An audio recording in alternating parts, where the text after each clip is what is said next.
Eto na nga yung second day ng staycation namin sa Azure at ayan, late na nga ako nagising dyan dahil nag-work pa nga ako nung gabi.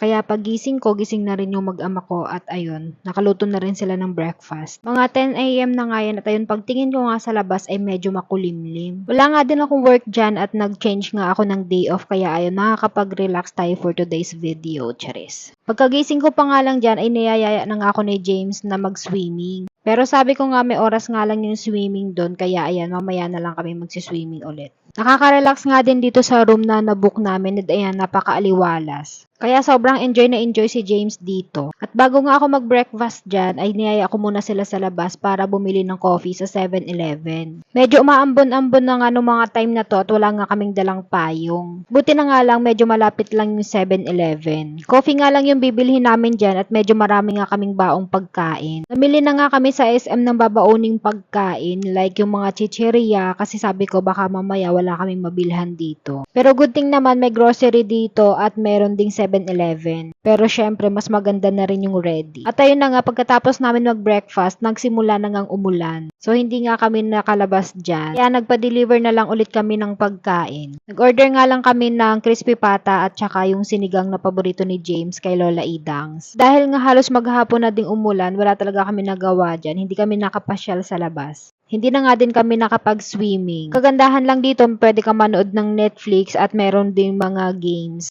Kaya ayan, ganyan lang ginawa namin maghapon. At saka kumain na din ng kumain. At yan lang muna for today's video guys. See you in my next video. Bye!